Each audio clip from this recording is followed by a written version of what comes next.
ce matin, on a abordé les grands enjeux du management dans des entreprises ouvertes, dans un environnement qu'on sait désormais collaboratif et digital.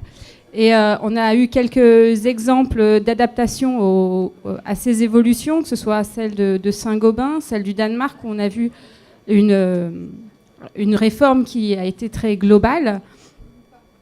Maintenant, M. Autissier va aborder la question de la réussite et de l'engagement des collaborateurs. Et c'est sûr que dans nos organisations, qui représentent des milliers de personnes, des centaines de métiers, chacun ayant sa culture, sa formation, ses attentes et ses statuts entre libéraux, salariés, fonctionnaires, pas fonctionnaires.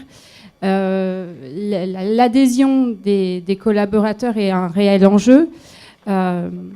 Et la question que j'avais envie de lancer, c'est celle de l'accompagnement. Comment faire pour que chacun, chaque matin, ait suffisamment de satisfaction au travail pour avoir la force de s'atteler à faire son travail déjà, mais aussi à supporter cet environnement qui change et à accompagner ces changements et à prendre la main sur ces changements pour qu'il trouve le sens qu'il est nécessaire pour faire ce qu'il a à faire. Donc, David, je vous laisse la parole. Merci beaucoup. Alors, en général, nous, les profs à l'ESSEC, on dit qu'il ne faut jamais prendre de cours à 14h et le vendredi matin. Alors, à 14h, vous comprenez pourquoi. Et le vendredi matin, parce que c'est le jeudi soir, c'est les fêtes donc des écoles. Donc, du coup, le vendredi matin, on n'a personne. Merci beaucoup. Donc, après, pardon. Oui. Alors, ceux qui se lèvent tôt, ceux qui ne sont pas couchés, donc c'est compliqué dans les deux cas. Allez, quelques mots. Donc, je voudrais vous parler effectivement. C'est en train de venir. Bon, donc, on va faire le numéro de claquette avant. Donc, je voudrais vous parler effectivement ce matin. Il y a une notion qui a été mentionnée à plusieurs reprises. L'outil ne fait pas tout, hein, donc ça a été mentionné tout à l'heure. Puis ça aussi, on a aussi parlé pas mal d'empowerment, de leadership, tout ça. Moi, j'ai l'habitude de dire quand je fais des cours sur le leadership, je dis toujours l'action est individuelle, le résultat est collectif.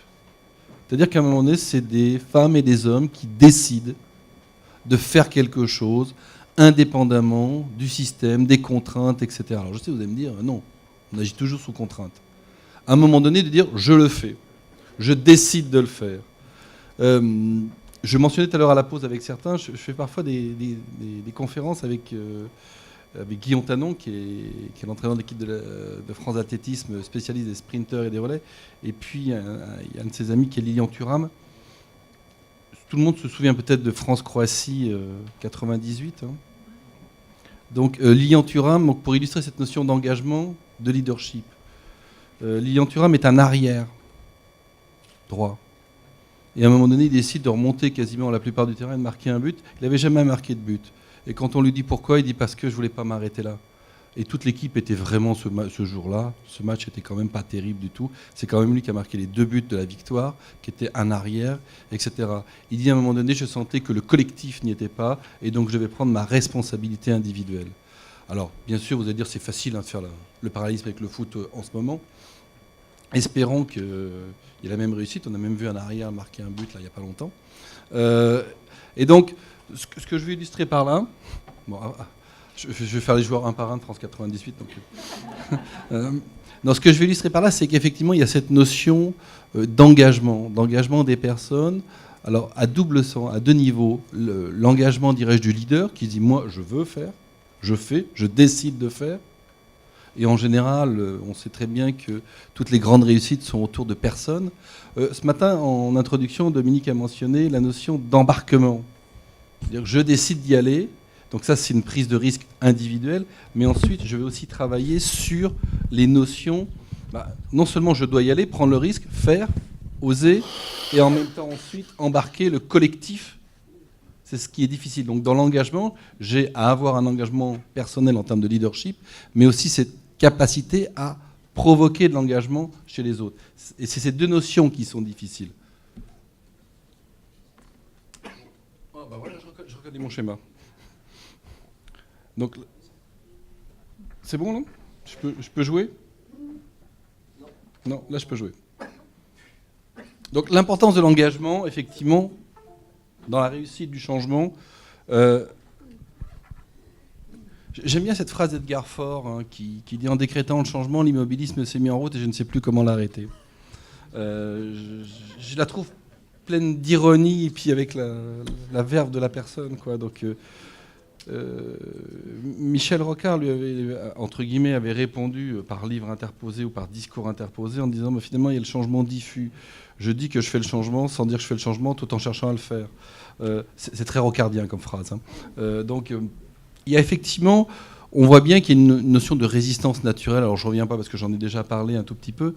Et de se dire finalement, par rapport à ça, il y a un certain nombre de mécanismes, un certain nombre d'accompagnements. Ce matin, je vous ai parlé un peu des modèles organisationnels qui pouvaient aider à... Là, je vais vous parler de l'action individuelle qui peut débloquer des situations. Je ne sais pas si vous connaissez cette expérience du billet perdu sur le conditionnement de l'engagement des personnes. Vous allez me dire, mais... Parce que j'entends, et c'est la littérature nord-américaine, hein, et souvent dire, il y a les leaders. Les leaders sont ceux qui ont la capacité de vision, qui ont un charisme, etc. En fait, c'est comme s'il y avait des gens qui naissaient comme ça dans le berceau, leaders, avec une petite auréole, non, là, je plaisante, et qui, on leur disait, tiens, ceux-là, c'est sûr, ça va être des top leaders. Puis même, on va même les sélectionner génétiquement, ça a déjà été testé dans l'histoire. Donc, aujourd'hui, de dire, non seulement... On a besoin de ça, mais ça peut se développer. Alors, il y a cette petite expérience qui avait été faite par le professeur Joule à Aix-en-Provence sur un billet perdu. Donc, il y a une personne dans la rue qui laisse tomber un billet. Et puis, il y a des passants qui passent, et puis on voit quel est le comportement de la personne. Alors, ce qui est quand même intéressant, 100% des passants lui rendent le billet s'il y a un témoin. C'est-à-dire que s'il y a une personne qui voit que le billet est tombé, qui regarde la personne qui passe, 100% des gens disent « Oh, monsieur, vous avez oublié votre billet ». Ce qui mentionne qu'on peut conditionner l'engagement. 70% des passants rendent le billet si juste avant, on leur a dit qu'ils étaient de bonnes personnes. Donc avant, on croise la personne et on dit, vous savez que vous êtes vraiment quelqu'un de bien, vous êtes vraiment quelqu'un de très très bien. Et donc là, 70%. Et si on ne fait pas tout ça, 40% des passants le rendent spontanément. Donc c'est dire qu'il y en a quand même 60% qui le gardent. Donc là, l'idée, c'est de se dire la morale de l'histoire. C'est-à-dire qu'il y a des conditions où il y a des modalités pour accompagner, aider l'engagement des personnes dans l'action. Alors je sais, certains me disent que ça peut être du conditionnement, on pourra débattre du sujet par la suite. Un élément clé, on a tous été bercés par la théorie de la motivation de Maslow. Vous savez, Maslow, il a fait une pyramide. Hein. Donc, et Maslow avait dit, si vous répondez aux besoins des personnes, les personnes sont motivées. Donc si elles sont motivées, elles s'engagent. Je le fais simple. Donc à partir du moment où, si vous avez faim, je vous donne à manger, donc ça répond à vos besoins et vous êtes engagé. Aujourd'hui, on n'est plus dans cette théorie de la motivation, on est dans ce qu'on appelle les fenêtres d'engagement. C'est-à-dire qu'à un moment donné, il y a des conditions, ce qu'on appelle les fenêtres d'engagement, c'est-à-dire qu'à des moments donnés, on va être très motivé, à réaliser quelque chose, et on ne l'est pas de manière continue. Ça, c'est quand même un élément différenciant par rapport à Maslow. Et c'est vrai que on a tous vécu cela. Hein. Il y a des moments donnés, on a la niaque et d'autres un peu moins quand même. Alors on se laisse un peu porter par le système, mais on ne le dit pas. On ne dit pas je suis là. Alors les économistes appellent ça les passagers clandestins. C'est-à-dire qu'on est dans le système, on profite du système, mais on ne fait rien pour. Alors après, il y a des niveaux de passagers clandestins. Donc, mais de dire finalement, puis il y a des moments donnés, on a des fenêtres d'engagement. Donc ce qui va être intéressant, c'est de savoir quelles sont ces conditions pour avoir ces fenêtres d'engagement. Donc on est moins dans la motivation et beaucoup plus dans l'engagement. Et l'engagement, on s'aperçoit que c'est deux choses. Par rapport à la définition qui est mentionnée, lien qui existe entre un individu et ses actes, qu'il y a des postures individuelles et aussi des conditions collectives. Alors vous allez venir dans les postures individuelles, je peux le faire en développement personnel. Par contre, vous, en tant que responsable d'un service, d'un système, etc., de dire finalement des conditions collectives peuvent aider à cela. Alors, la posture du leader du changement, agir en mode delivery. J'en avais un petit peu parlé la dernière fois, cette notion de capacité à être dans la réalisation. Il y a eu un travail qui avait été fait sur qu'est-ce que c'est que agir en mode delivery. Donc, il y avait plusieurs facteurs.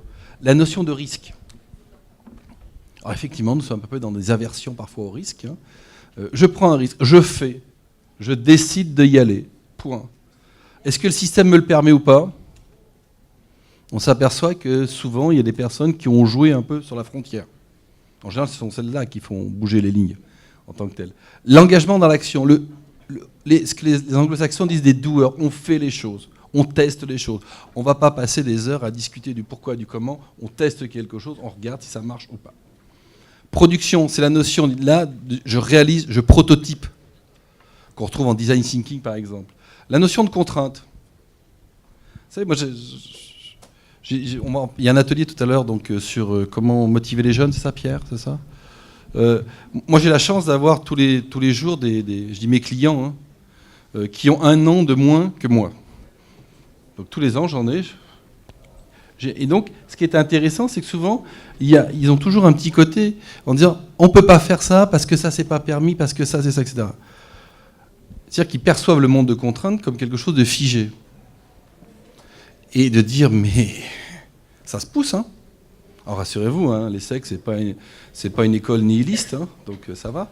Mais on dit, à un moment donné, vous pouvez effectivement dire, mais ça, je décide de le faire. Je ne vous demande pas de mettre le feu aux établissements, je ne vous demande pas, c'est-à-dire, mais de dire ça, je prends la responsabilité de le faire en tant que tel. La notion de ressources, on en a parlé tout à l'heure. Souvent on dit, je ne peux pas faire parce que je n'ai pas. Je prends toujours cet exemple-là.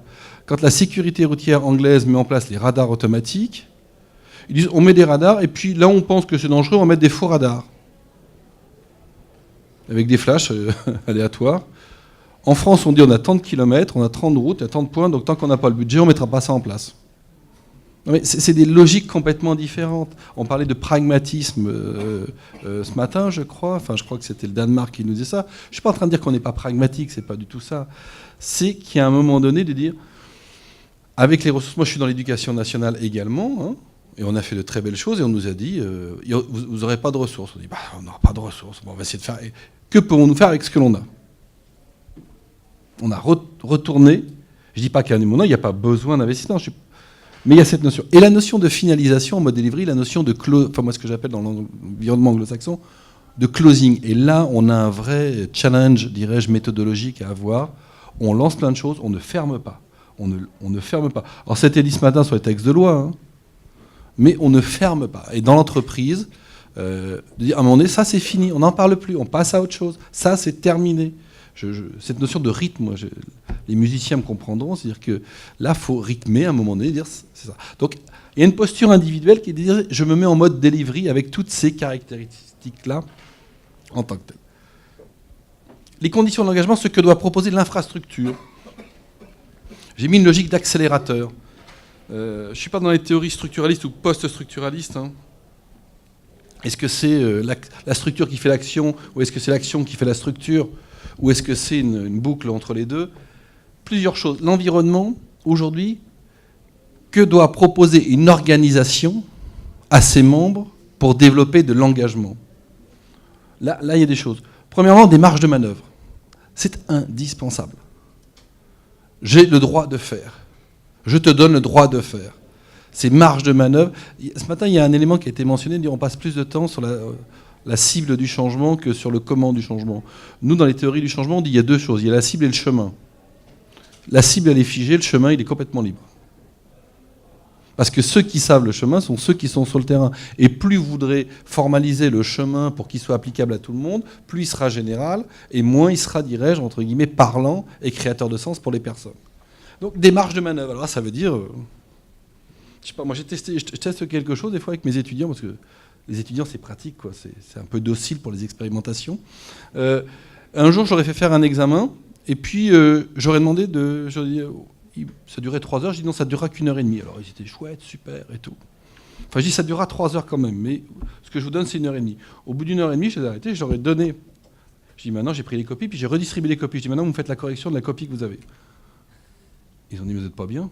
Si, vous me corrigez la copie, vous allez avoir 2 notes. Sur votre partiel et sur la manière dont vous allez corriger. Donc je pense que, comme la pédagogie, c'est l'art de la répétition, l'art de la redondance, je dis comme ça, vous allez voir 2 fois le même, mais en analysant ce qui a été fait.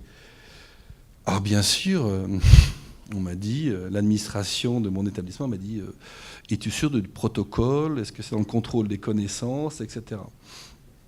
J'ai dit, mais laissez-moi tester des choses.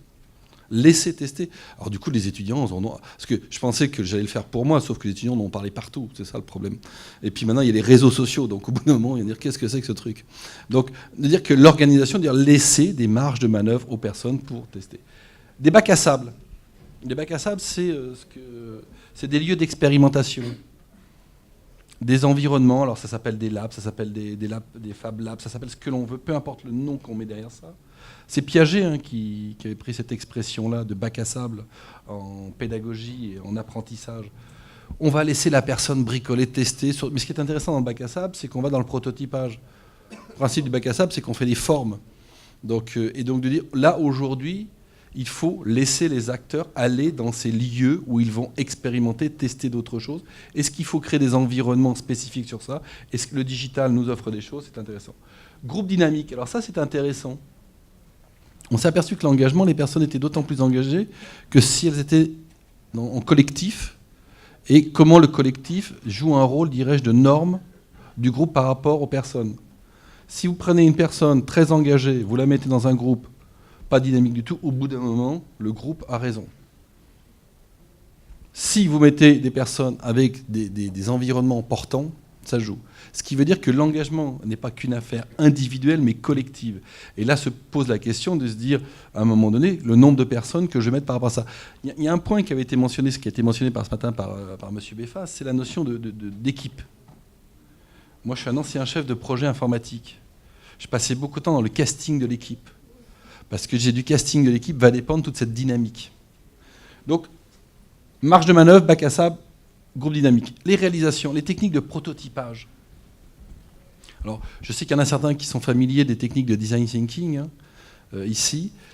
Comment? Parce qu'un objet, alors je sais que vous êtes, vous, dans l'organisation. L'organisation, c'est plus difficile à prototyper qu'une bouteille d'eau. Mais comment peut-on trouver les éléments qui vont permettre la représentation de l'objet que l'on veut faire? Et c'est la représentation qui va nous amener à savoir si le projet correspond aux besoins ou pas, et s'il y a des évolutions à avoir. C'est ce que dit le design thinking. Le design thinking dit, vous prenez les besoins et vous prototypez tout de suite, et ensuite vous testez immédiatement. Et il n'y a que ça. Je reviens à Darwin de ce matin. C'est-à-dire que et puis vous allez voir si ça fonctionne ou si ça ne fonctionne pas. Quelles sont les modalités de prototypage que l'on a? Je prends un exemple très simple par rapport à ça. Il y a une entreprise qui s'appelle la Française des Jeux qui avait décidé d'accélérer sa transformation pour le digital. Parce qu'il y avait beaucoup de retard, etc. Et tout le monde disait, oui, parce que vous êtes quasi fonctionnaire, vous gagnez trop d'argent, nanana. C'était pas ça. C'est-à-dire que l'organisation s'était figée. Et ce qu'ils ont fait, ils ont laissé un endroit, un lieu qu'ils appellent l'ASAP, je crois que ça veut dire Accelerate Zone, je ne sais plus ce que ça veut dire, Project, il m'en manque un. Et il y a un grand panneau et les gens font de la facilitation graphique, tout simplement. C'est-à-dire que ça peut passer par des choses assez simples en prototypage. Reconnaissance.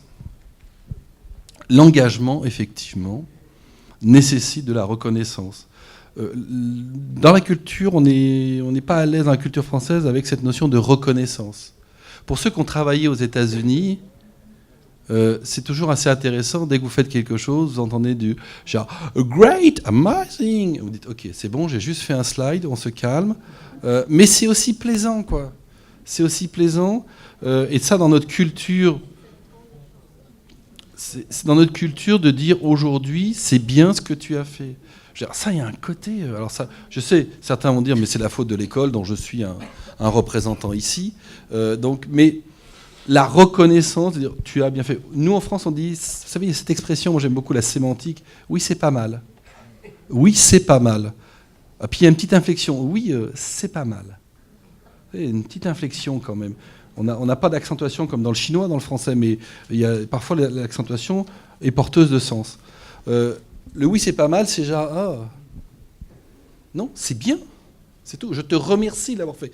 On ne demande pas de s'épancher, mais simplement cette notion de reconnaissance aujourd'hui dans les systèmes, effectivement, nécessite un tout petit peu. La mise à l'échelle, et je terminerai sur cette notion-là. La mise à l'échelle, c'est un petit peu ce que j'ai mentionné ce matin entre les experts. Moi, quand je vous entends tous... on me dit, oui, mais toi, tu viens du monde des entreprises privées, c'est pas la même chose. Non. Ok. C'est vrai. Je plaide coupable, votre honneur. Quand je vois, quand je discute avec un certain nombre d'entre vous, je me dis, mais c'est une mine d'expérimentation géniale, quoi. Il y a plein de choses qui se font partout, quoi. Enfin, on en avait parlé la dernière fois. Alors, il y a le groupe des 20. Non, il y a le groupe des... Non, c'est pas le groupe des 20, c'est ça? Des 26, excusez-moi. Donc, il y a 29 aussi? Non, donc 26, ça va, moi je sais pas. Non mais on voit qu'il y a plein de choses qui se font. Il y a le groupe des 33 ? Ok, d'accord. Donc après, vous mettrez le nombre qui... Ce que je vois, c'est qu'il y a beaucoup de choses qui se font. Et aujourd'hui, dans les organisations, je vais presque dire l'enjeu, il est même plus tant dans l'expérimentation. Il faut qu'il y ait. Mais je pense qu'il y a une maturité à la fois organisationnelle, sociologique pour aller vers cela. Mais comment passer à la mise à l'échelle ? Comment faire en sorte qu'une expérimentation, c'est la notion de sélection darwinienne que j'ai mentionnée tout à l'heure. Comment la faire connaître ? Je vais prendre un exemple très simple par rapport à ça. Il y a un grand groupe industriel avec lequel j'ai travaillé et il fallait trouver un plan d'économie substantiel. Et première technique, on fait une feuille de route, on envoie la feuille de route à tout le monde, on fait du cascading, ce qu'on appelle, c'est-à-dire que les chefs expliquent aux sous-chefs, etc. Donc tout ça, ça prend 8 mois, ça prend du temps, tout le monde est fatigué, et puis à la fin, on déplace quelques lignes budgétaires pour montrer qu'on a fait un peu d'économie. Donc, mais ça, c'est pas chez vous, c'est ailleurs. Hein. Toute ressemblance avec des faits similaires n'est que pure coïncidence. On a dit, on va pas faire ça. On va essayer de faire une mise à échelle. Donc, on a pris les personnes, puis on les a pendant 2 jours, puis on leur a dit, vous partez pendant 6 mois, et pendant 6 mois, vous allez faire un projet qui va faire des économies. Et puis, ce projet-là, vous allez venir ensuite le raconter. On va faire du pitch. Vous aurez 3 minutes pour raconter, et ça sera diffusé dans toute l'organisation. Ce qui est intéressant, c'est que le contrôle ne se fait pas par une instance, mais se fait par le groupe. Je viens raconter un truc qui va être visible pour tout le monde, donc ça a intérêt à être bon. Alors c'était des choses simples. En faisant ça, finalement j'économise 20 000 € dans ma commande. Sauf que ça, c'était valable à une usine à tel endroit, sauf que multiplié par X fois, du coup, on se retrouve avec 200 300 000 € d'économie. Et donc ça a été plein de petites expérimentations, et la mise à l'échelle a consisté à faire des vidéos qui ont circulé dans l'organisation, qui sont démultipliées. Et d'un seul coup, on a vu des pratiques émerger comme ça. Et ce qui est intéressant, c'est que le plan d'économie pensé initialement a été réalisé à 80% de son montant envisagé. Ce qui était inespéré, hein, vu le montant. Parce qu'on était quand même 1 milliard d'économies demandées. Donc ce qui était quand même... et ça, très, très rapidement. Donc ce que je veux dire, c'est que là, on a eu des gens qui se sont engagés de par ce dispositif de mise à l'échelle, ce que les anglo-saxons appellent la scalability, on en a parlé un peu ce matin, de dire il y a un cas, il y a une expérimentation, est-ce qu'elle est généralisée partout ? Et après, peut-être pas, parce que ce qui est intéressant dans l'exemple que je cite, c'est que tout le monde a mentionné son expérimentation, et c'est le système qui a dit je prends pas, je trouve ça intéressant, je trouve ça faisable ou pas. Donc voilà un tout petit peu sur ces notions-là. Donc l'importance, je dis toujours, le résultat est collectif, l'action est individuelle, donc c'est le leadership des personnes à dire « je veux faire », mais si vous êtes là, ça veut dire que vous êtes intéressés par le sujet, donc vous êtes tous potentiellement leaders du changement avec une envie de faire et de venir chercher des ressources. Et après, le deuxième niveau, c'est comment embarquer l'ensemble des acteurs en développant la posture individuelle, mais aussi en travaillant sur les dispositifs collectifs. Merci beaucoup.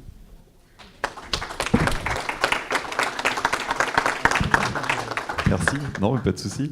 Merci beaucoup, c'est très éclairant. Alors moi j'aurais 2 petites questions, une qui concerne le leadership et la deuxième qui concerne la motivation des acteurs pour pouvoir les engager. Et je vais rebondir sur votre présentation de ce matin. À propos du darwinisme et de Lamarck, qui me faisait penser au niveau du darwinisme finalement au modèle privé entrepreneurial libéral, c'est-à-dire on innove, on crée une entreprise, on la teste et finalement c'est l'environnement, le marché qui choisit de sa réussite en fonction de son engagement. Et le modèle de Lamarck, il me fait plutôt penser au modèle public, c'est-à-dire qu'on fait des concertations, on demande à l'environnement, enfin on essaie de tester l'environnement pour savoir ce qui est le mieux, et puis derrière, l'État et son administration créent des règles pour essayer de créer un modèle qui répond aux besoins de services publics et d'égalité. Et donc, par ce biais, qui peut donc des règles, des modes de financement pour la santé éventuellement, et éventuellement des statuts et des concours. Et donc, des concours qui éventuellement choisissent au départ des potentiels chefs. Je rebondis aussi sur ce que vous présentiez là, sur des leaders identifiés dès le départ. Et donc, cette première question sur le leadership, c'est comment est-ce que dans un modèle public qui choisit finalement à partir d'un concours différents grades, comment est-ce qu'on peut intégrer, est-ce que c'est possible, et comment est-ce qu'on peut intégrer la notion de leadership ? Et concernant la motivation des acteurs, donc cette réglementation, ces modes de financement peuvent induire des limites structurelles, et il peut y avoir aussi des limites conjoncturelles qui sont liées aux acteurs eux-mêmes, c'est-à-dire du temps d'engagement disponible. Si on prend les professionnels de santé, ils ont déjà leur métier, donc il faut qu'ils s'investissent en plus si on veut faire des projets annexes. Et parfois, finalement, une déception quant aux résultats, parce que ce contexte structurel, réglementaire, etc., ne permet pas toujours de réaliser les projets qui sont pensés initialement. Et donc, comment est-ce qu'on peut arriver à motiver ces acteurs de la santé dans ce contexte ? Bon, bah, ça va être long. Première question sur la détection du leadership. Bon, c'est toujours un peu compliqué. Je vais faire le lien avec mon introduction avec Guillaume Tanon, entraîneur d'équipe de France Athlétisme et des sprinters. Je lui pose la question, mais comment recrutes-tu des sportifs ? Il dit, bon, il y a des caractéristiques physiologiques, hein, donc on sait très bien que pour courir le 100 mètres en moins de 10 secondes, il y a 3 trucs qu'il faut quand même.